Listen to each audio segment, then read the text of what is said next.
los movimientos fetales y la actividad uterina para identificar precozmente algún dato de hipoxia, ¿ya? Este se realiza a partir de las 32 semanas de gestación, debido a que en esa semana ya el feto alcanza una madurez neurológica. ¿Por qué es importante hacer esto, chicos? El tema del monitoreo fetal es importante porque justamente nos ayuda a prevenir secuelas neurológicas irreversibles e incluso a prevenir la muerte fetal. Ustedes como médicos generales muchas veces van a tener esta herramienta en sus manos. ¿Por qué? Porque es barata, es accesible y no es invasiva. Entonces es importante que ustedes sepan lo más básico de esto, y aunque sea leerlo, va a poder darles una pauta cuando el bebé no está bien y cuando hay que interrumpir o referir a esa paciente para interrumpir el embarazo. Como sabemos, una de las principales complicaciones dentro del embarazo es la liberación del meconio. ¿Por qué se produce esto? Hay dos causas. La primera es idiopática, o sea, no se sabe. La segunda sí, cuando el bebé sufre de hipoxia fetal, es decir, que tiene una saturación de oxígeno en la sangre de la vena umbilical menor al 30%, hay una relajación de los esfínteres y por consecuencia hay una liberación del meconio dentro del líquido amniótico. Y como sabemos, eso puede causar secuelas gravísimas. El síndrome de aspiración del líquido amniótico meconial, que puede conllevar a múltiples complicaciones en el neonato. Como una introducción breve, tenemos que saber que el monitoreo fetal tiene un valor predictivo positivo de un 10 a un 40% y un valor predictivo negativo de un 99.8%. ¿Qué significa esto? El monitoreo fetal, cuando tiene un resultado negativo, tiene casi de un 100% de que este negativo sea negativo. Sin embargo, sí es cierto que su valor predictivo positivo es bajo. Sin embargo, el factor tranquilizador sí es alto.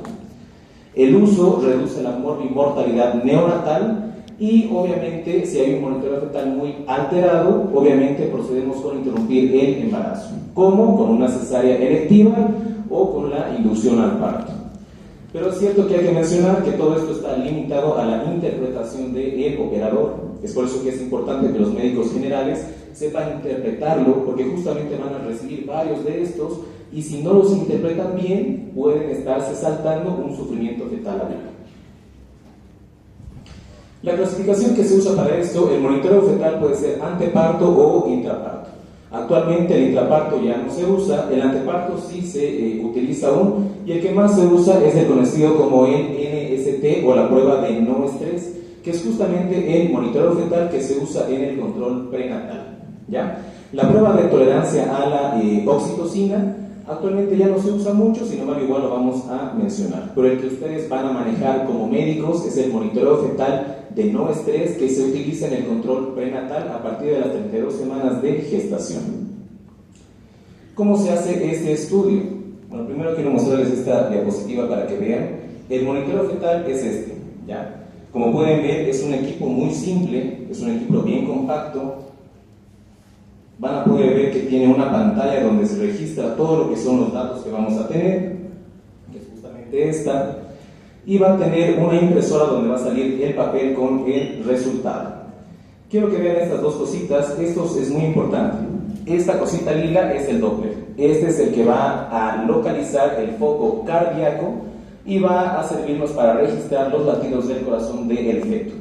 Y este verdecito es el tocodinamómetro. Este se coloca en el fondo uterino de la mamá y sirve para medir la intensidad y el número de contracciones durante 20 minutos. Este de aquí es el registro de los movimientos. Es un botoncito que la mamá tiene que apretar cada vez que siente que su bebé se mueve durante 20 minutos, ¿ya? ¿Y cómo se coloca todo esto? La paciente tiene que estar en un decúbito dorsal a 45 grados, se coloca el tocodinamómetro y el transductor de forma adecuada, se ajustan los cinturones y se inicia con el registro. Se indica a la madre que debe presionar el botón cada vez que sienta que se mueve su bebé y el estudio dura como mínimo 20 minutos. Si luego de unos 10 minutos no se observa una reactividad, se cambia de posición a la madre a un decúbito lateral izquierdo. ¿Por qué? Porque esto ayuda a descomprimir a la vena cava y ayuda a mejorar la oxigenación del bebé. ¿Se utilizan estímulos externos? Sí. Durante este estudio, el médico, o sea ustedes, pueden hacer ruido con una sonaja, pueden ayudarle tratando de mover un poquito la pancita o incluso dándole algún chocolate a la mamá. ¿Por qué? Porque necesitamos que ese feto esté reactivo para poder ver si ese feto está bien o no está bien. Y como pueden ver aquí, la mamá se coloca así y los chuponcitos se colocan así y los cinturones así también. Estos tienen que estar bien colocados, ¿por qué? Porque si no colocamos bien el foco cardíaco, no vamos a tener un correcto registro de la frecuencia cardíaca fetal. Si el bebé está en una posición cefálica, el foco va a estar siempre más abajo. Y si el bebé está en podálico, el foco va a estar más arriba. ¿Ya? Para que lo sepan.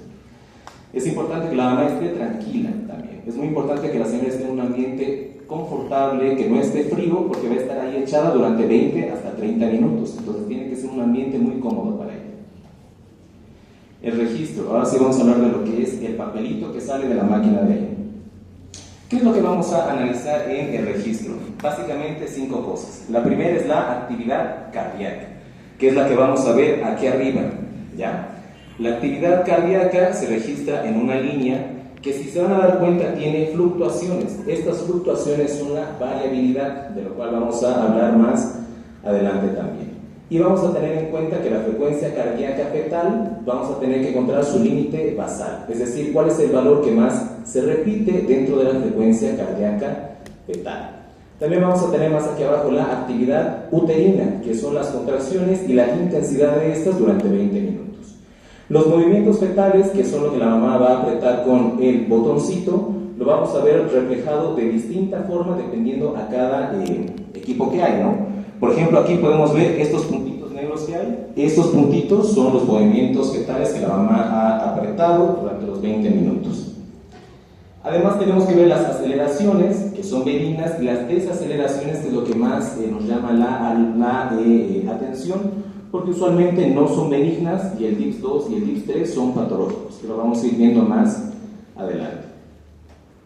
Para comenzar a hablar rapidito, la actividad uterina, como habíamos dicho, son las contracciones de la mamá. Lo normal en un trabajo de parto franco es que estas sean hasta 5 contracciones en 10 minutos. Si son más de 5, es una taquisistolia. Si es menos de 3, es una hipodinamia.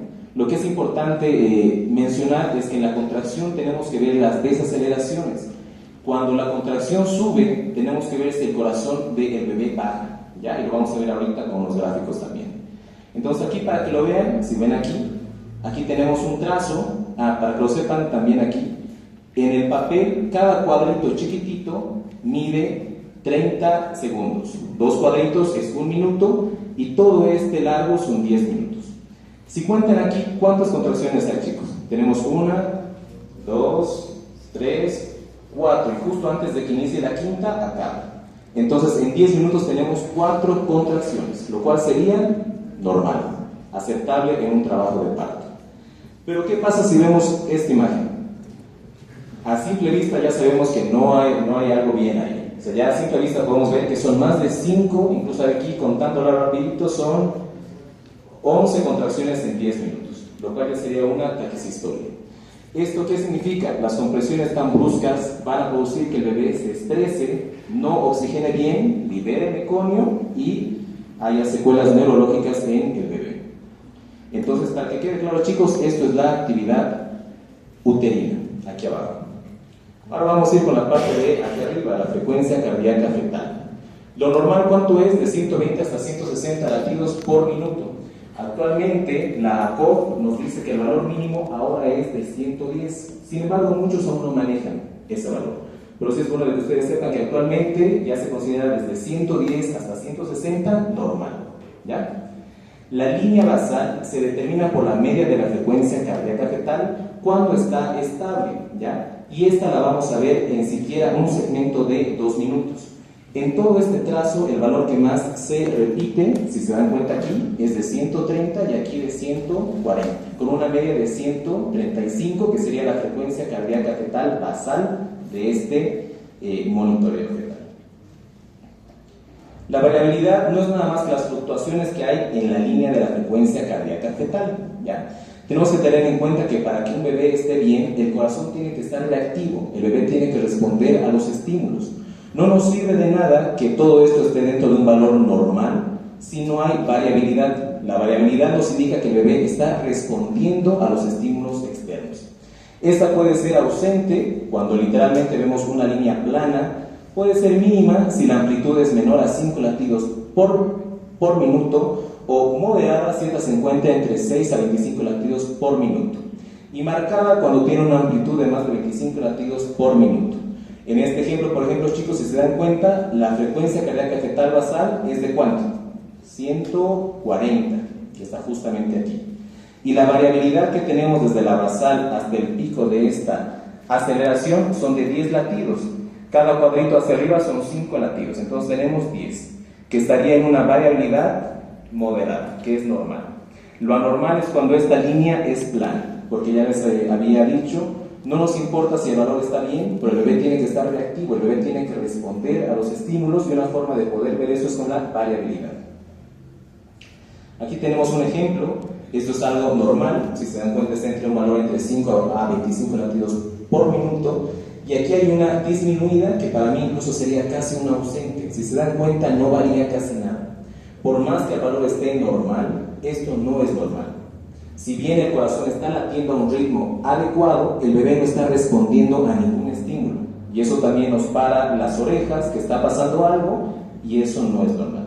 Y esta es una variabilidad aumentada. Usualmente esto pasa cuando la mamá ha tomado mucho café, está muy estresada o algo, y el bebé reacciona igual y se agita, pero no es patológico. Lo patológico de estos tres es el que está aquí al medio, la variabilidad disminuida o ausente. En relación a los movimientos fetales, como les había dicho, vamos a verlos representados por puntitos, como están aquí. En algunas máquinas son estrellitas, en otras son flechas, pero ustedes tienen que saber que lo normal durante 20 minutos es que aunque sea haya mínimamente 2 movimientos fetales registrados por la madre. Pueden haber 3, 4, 5, 6, 10, 20, no pasa nada, pero lo mínimo es que sean 2.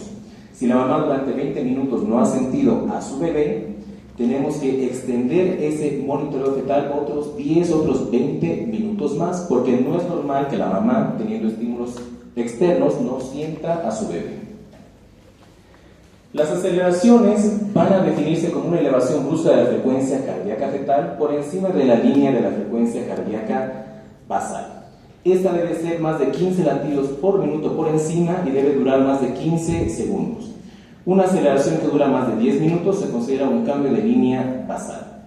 Estas aceleraciones son benignas. Lo normal es que el bebé tenga este tipo de aceleraciones porque nos indica que su corazón está respondiendo a los estímulos externos. Entonces, como pueden ver, aquí hay una aceleración, tiene 20 latidos por encima de la frecuencia cardíaca fetal basal y dura más de casi 50 segundos. Si se dan cuenta, estos son 30 segundos, estos son 60, casi 50 segundos. Es una aceleración y estas son normales. Lo normal es que haya aceleraciones en el monitoreo fetal. Lo anormal es esto, chicos, las desaceleraciones. Son disminuciones bruscas de la frecuencia cardíaca fetal de más de 15 latidos por minuto y que duran más de 15 segundos. Esto es importante que lo sepan. ¿Por qué? Porque las desaceleraciones se correlacionan con las contracciones. Y aquí vamos a clasificarlas en 3. DIPS 1, o también llamada una desaceleración temprana o precoz. DIPS 2, o también llamada una desaceleración tardía, y las variables. La desaceleración precoz, como la vamos a ver aquí vamos a ver un pantallazo de las 3. Este es el DIPS 1. Si se van a dar cuenta, el DIPS 1 es una desaceleración en la cual la frecuencia cardíaca fetal va a descender a medida que la contracción sube.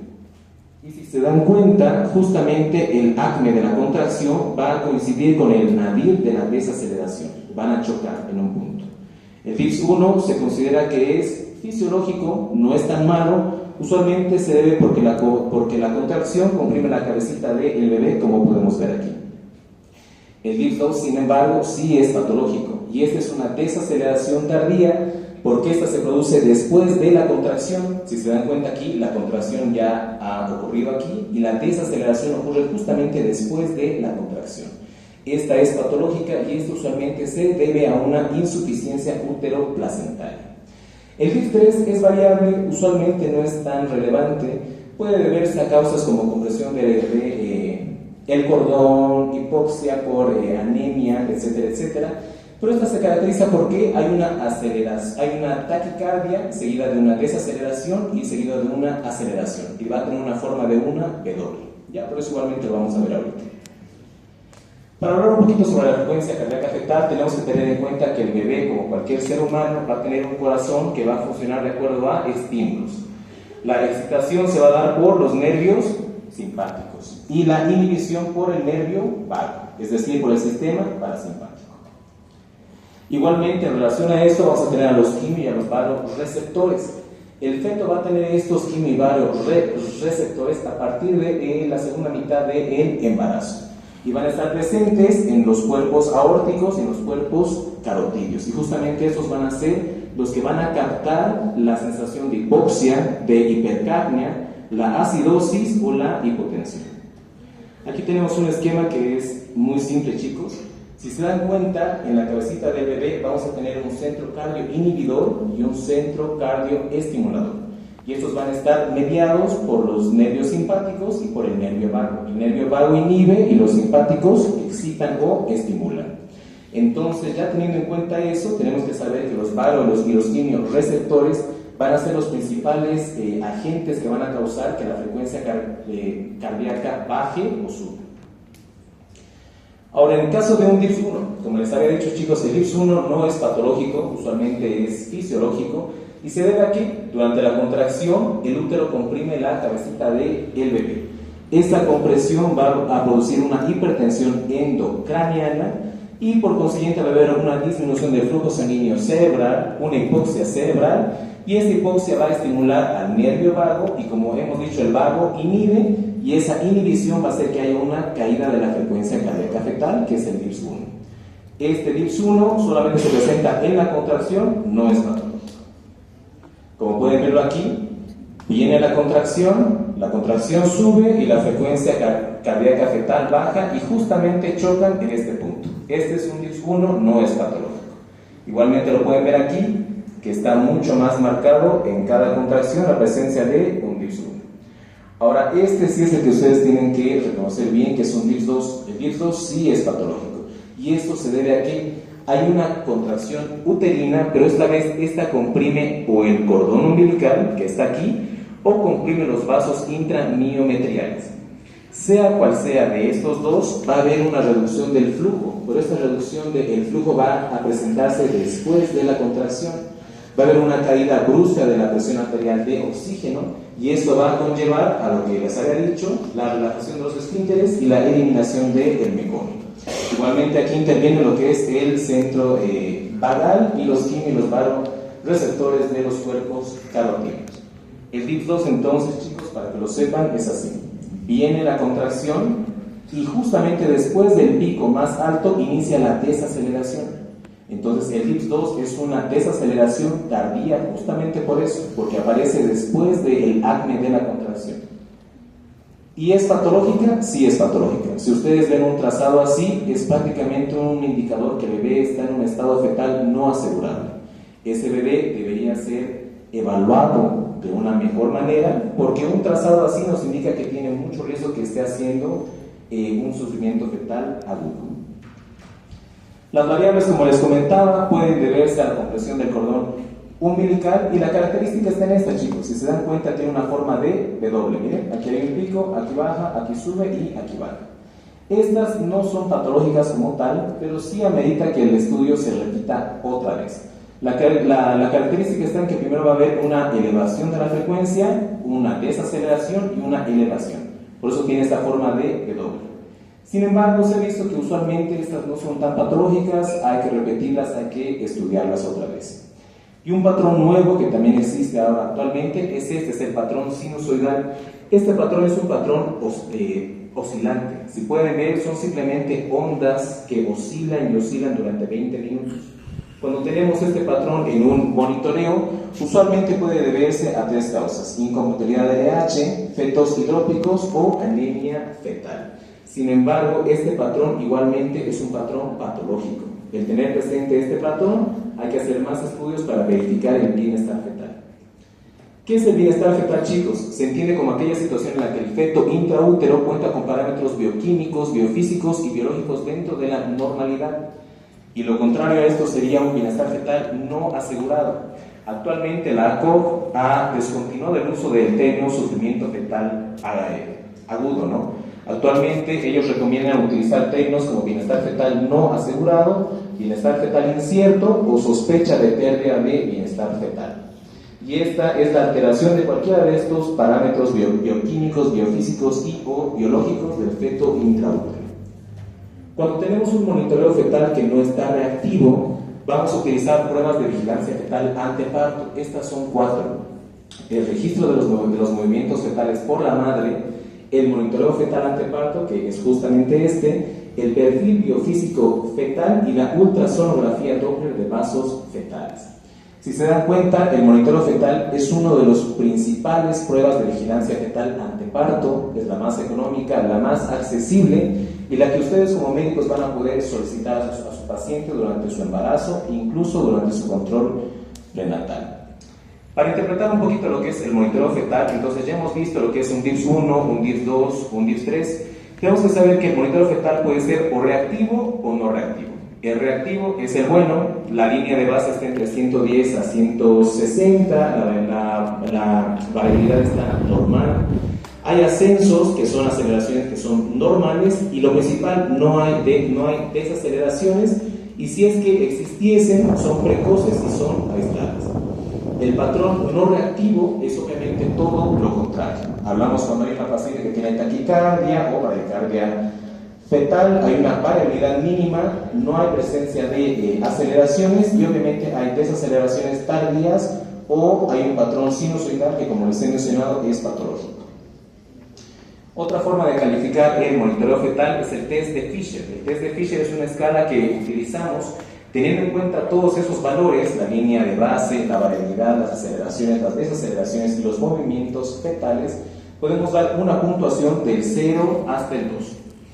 Es fisiológico si el monitoreo fetal cumple de 8 hasta unos 10 puntos, es dudoso si tiene de 5 a 7 y patológico si tiene de 0 hasta 4 puntos. Si se dan cuenta, obviamente todo lo que esté en 0 es lo más malo. Una frecuencia cardíaca fetal menor a 100, mayor a 180, una variabilidad de 0, aceleraciones ninguna y desaceleraciones un DIPS 2 de más del 50% o un DIPS 3 de más del 50%.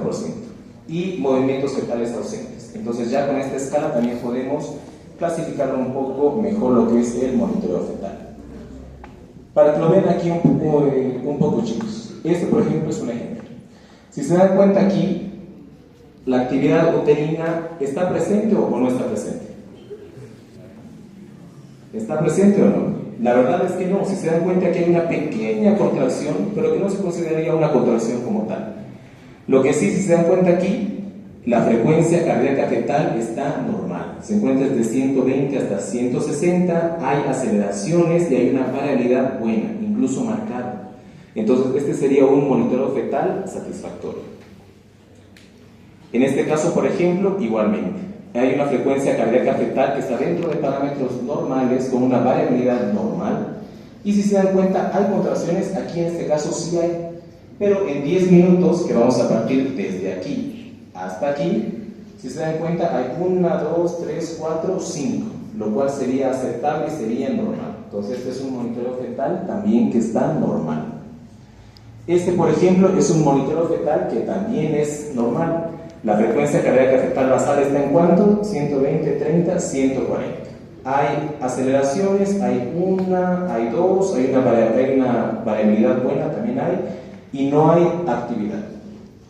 Este, sin embargo, es un monitoreo fetal patológico. Aquí, por ejemplo, podemos ver que hay presencia de DIPS 2. Aquí hay una contracción y justamente después de esta viene una desaceleración tardía. Igualmente aquí. Y si se dan cuenta, aquí hay como unos 3, 4, 5, 6, 7 DIPS 2. Este es un monitoreo fetal totalmente patológico. Un bebé que tiene que ser sacado inmediatamente de la mamá. Como un algoritmo de manejo para que ustedes sepan qué sucede cuando tenemos un monitoreo fetal no reactivo. Para que sepan, este NST significa monitoreo fetal no estrés, entonces para que partamos desde aquí. Si es no reactivo, tenemos que repetirlo en 24 horas. Incluso si hay la posibilidad, se puede repetir en 12 horas o en 6 horas. Cuando se repito esto, hay que indicarle a la mamá que pueda comer algo dulce, que puede estar tranquila y vuelven unas 6 horas para volver a repetirse esto. Si el monitoreo fetal se repite y sale bien, perfecto, entonces hacemos otro monitoreo de aquí a unos 3 a unos 5 días. Sin embargo, si el monitoreo fetal se repite y no sale bien, podemos hacer una prueba de tolerancia a la contracción que se hacía antes, actualmente ya no se hace. Se utilizaba oxitocina para inducir a las contracciones y ver si el bebé iba a tolerar el trabajo de parto o no. Pero actualmente ya no hacemos eso. Lo que hacemos ahora, ¿qué es? Si se repite y sale mal, pedimos una ecografía Doppler. Si esta sale normal, valoramos otros parámetros y seguimos con un control cada 3 a cada 5 días. Si este sale patológico, directamente es para interrupción del embarazo. Otros parámetros que también tomamos en cuenta es el perfil biofísico fetal, es decir, la ecografía. Aquí tenemos que valorar el líquido amniótico, la placenta, los movimientos, etcétera, etcétera. Pero como regla general, si algo sale mal en el monitoreo fetal, la norma es pedir una ecografía Doppler. Si la ecografía Doppler sale mal también, la conducta es interrumpir el embarazo. Entonces, para que lo sepan, chicos, el monitoreo fetal es muy importante que lo sepan. La verdad es que muchos médicos generales no saben leerlo ni interpretarlo, y esto nos lleva a que mamás estén con un monitoreo fetal andando una semana, estando totalmente mal, sin haber sido derivadas oportunamente para otra evaluación o para la interrupción del embarazo. El monitoreo fetal actualmente en La Paz, en Santa Cruz, en Bolivia, es un estudio barato, accesible, no es invasivo, y si se han dado cuenta, solamente se necesita que la mamá esté echada durante 20 a 30 minutos. Es importante que lo sepan por eso, y justamente este tema es importante porque es un tema más médico-legal. El monitoreo fetal es interpretado, sí.